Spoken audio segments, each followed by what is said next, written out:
Estamos de volta com a leitura do livro Diário de Berlim. Eu, Raquel Rangel Cesário, lendo para você as, as experiências vivenciadas pelo jornalista William Shirer. Estamos em Berlim, no dia 22 de março de 1940.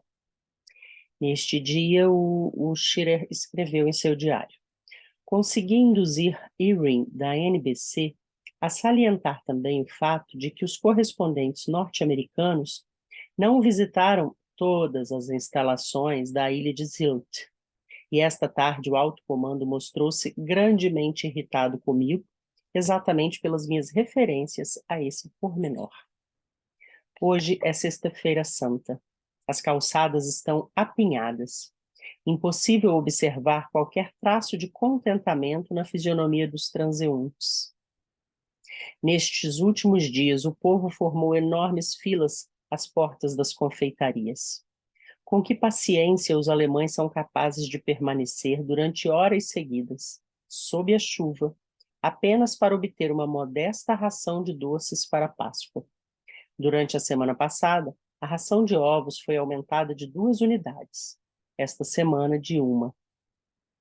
Mais tarde, o pessoal da rádio manifestou-se. A direção da RRG vai levar-nos de avião até Sylt. Irving e eu para uma inspeção da parte norte da ilha. Berlim, 23 de março de 40. À meia-noite de ontem, a RRG telefonou-me para avisar que, infelizmente, não fora possível conseguir a nossa viagem a Sylt. Que dano teriam feito os ingleses à parte norte da ilha que a Luftwaffe não queria que Irving e eu vejamos. Esta tarde, grandes agitações na RRG. Um oficial do alto comando acusou-nos, a Irving e a mim, de termos sabotado os nossos colegas jornalistas.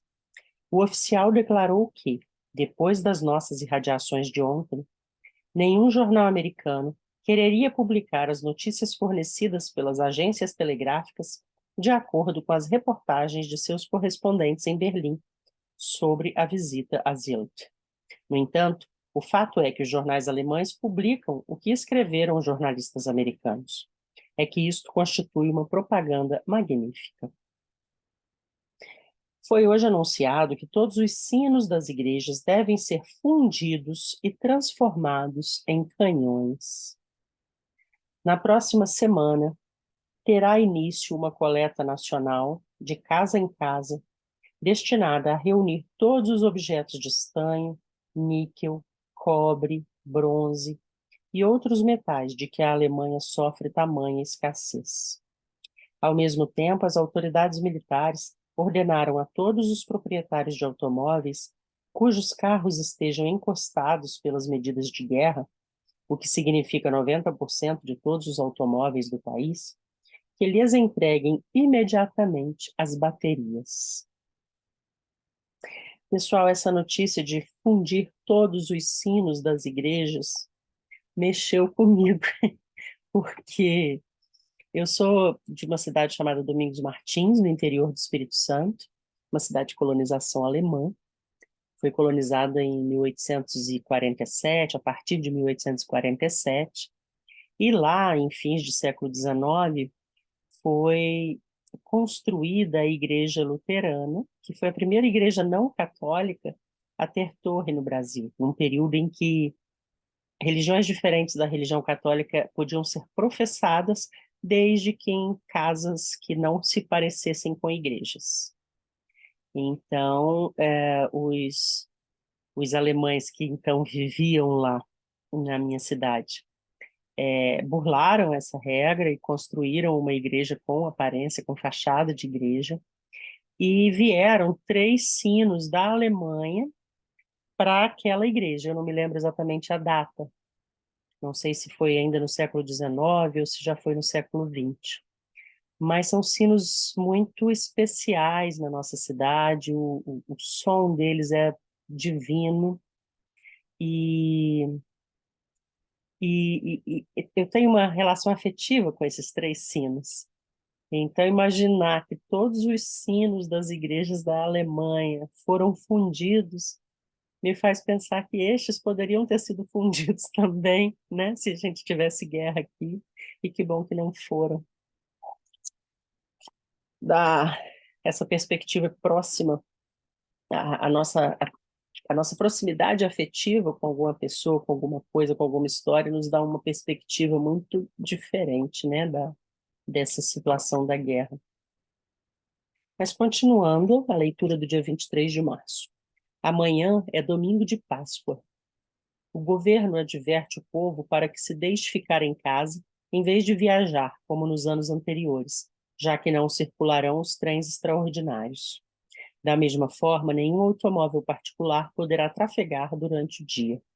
Será agradável permanecer em casa. Ainda no ano passado, eu também estava viajando, passando por Berlim na minha ida de Varsóvia a Paris, enquanto a Europa comentava a invasão da Albânia pelas tropas de Mussolini e os rumores de que Hitler pretendia invadir a Polônia. Isso foi há muito tempo, parece. Berlim, 24 de março. Um domingo de Páscoa cinzento e frio, embora sem chuva.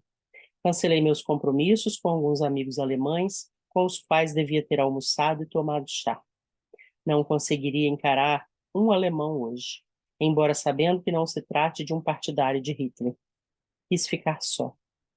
Levantei-me por volta do meio-dia e pus-me a ouvir uma irradiação de Viena, a filarmônica em um lindo trecho de Haydn. Durante a tarde, saí para um passeio a pé. A Unter den Linden estava apinhada. Não tenho a menor dúvida de que, individualmente, o alemão de hoje é o povo mais desagradável à vista de toda a Europa. Em toda a extensão da Linden, não consegui encontrar uma única mulher elegantemente vestida. Provavelmente são as suas roupas horríveis que contribuem para essa impressão. Comparativamente poucos soldados pelas ruas. Teriam sido suspensas as licenças? O que significa isso? Ofensiva iminente? Fiquei ainda surpreendido ao reparar no péssimo estado de conservação em que se encontra o antigo palácio do Kaiser, no extremo da Linden. O reboco está caindo por todos os lados. O edifício está abandonado. A balaustrada de pedra do balcão, na qual Guilherme II fez o seu famoso aparecimento em 1914 para anunciar à multidão delirante que se estendia a seus pés a chegada da guerra, parece estar caindo aos pedaços. Enfim, não houve delírio algum diante do balcão da chancelaria, o balcão de Hitler, quando esta guerra começou. Procurei descobrir, na fisionomia dos milhares de alemães que encontrei na Linden, quais os pensamentos que abrigavam neste domingo de Páscoa. Mas as suas fisionomias pareciam inexpressivas. É indiscutível que não apreciam a guerra, embora estejam dispostos a fazer tudo o que lhes seja ordenado que façam. Morrer, por exemplo. Berlim, 25 de março. A DNB anuncia hoje o seguinte, abre aspas. Ontem, domingo de Páscoa, em certos pontos da frente superior do Reno, registraram-se algumas demonstrações do lado francês contra a guerra britânica. Essas demonstrações vieram a provar de forma bastante clara como as tropas francesas consideram uma verdadeira loucura que a Alemanha e a França se tenham tornado inimigas em consequência das maquinações inglesas. É igual agora o Putin falando na Rússia que quem começou a guerra foi a Ucrânia, né? Berlim, 28 de março de 40. A Alemanha não pode prosseguir na guerra, a menos que continue a receber os seus fornecimentos de minério de ferro da Suécia, cuja maior parte é embarcada no porto norueguês de Narvik, em cargueiros alemães, que burlam o bloqueio, descendo a costa norueguesa, sempre dentro do limite das águas territoriais, onde se encontram a salvo dos ataques das belonaves inglesas. Muitos de nós temos procurado descobrir por que motivo Churchill nunca tomou uma medida contra isso. Agora, parece que o primeiro Lorde do Almirantado fez alguma coisa nesse sentido, uma vez que a Wilhelmstrasse diz que passará a observá-lo. Para os alemães, trata-se de um assunto de vida ou morte. X garante-me que, se os destroyers britânicos invadirem as águas territoriais norueguesas, a Alemanha agirá imediatamente. A forma pela qual pensa agir é que não está bem esclarecida. A esquadra alemã não é uma adversária capaz de enfrentar a Home Fleet. Não tenho a pretensão de ser profeta, mas, depois do que ouvi durante a semana, declarei o seguinte na minha irradiação de hoje. Abre aspas. Alguns elementos de Berlim acreditam que a guerra venha ainda estender-se à Escandinávia. Hoje mesmo foi anunciado nesta capital que, durante a semana que passou, uma flotilha de destroyers britânicos, composta pelo menos de 9 unidades, estava concentrada ao largo do litoral norueguês, e que, em várias ocasiões, os cargueiros alemães que transportavam minério de ferro foram alvejados com vários tiros de advertência. Observando-se o panorama de Berlim, parece que os neutros, especialmente os escandinavos, acabarão, apesar de tudo, sendo lançados ao conflito. Fecha aspas. Várias vezes tenho redigido um parágrafo como esse para observar a reação do censor militar. Hoje ele não me fez nenhuma objeção, o que é bastante interessante.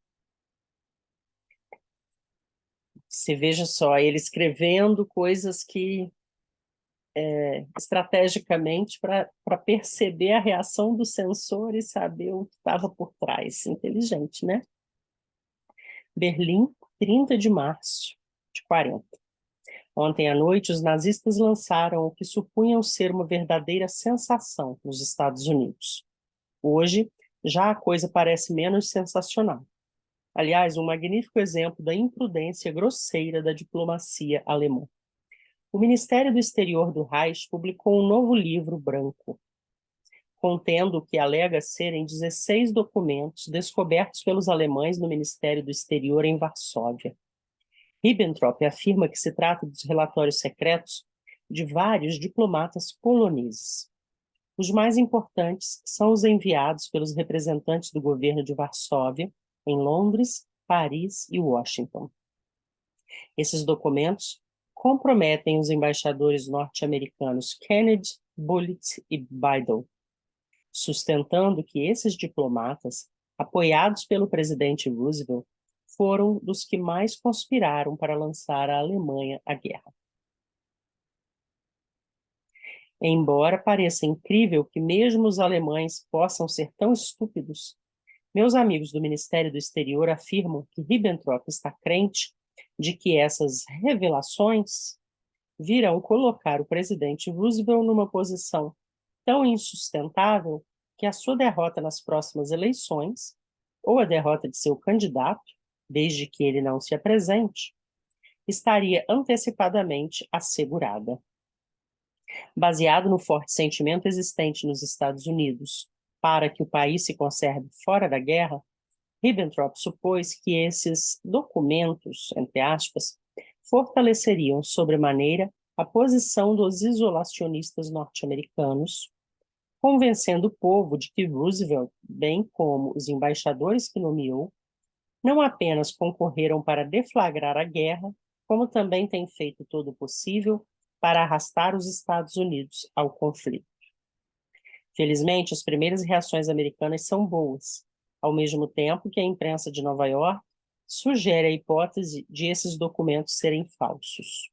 Talvez não sejam falsos, mas provavelmente foram preparados.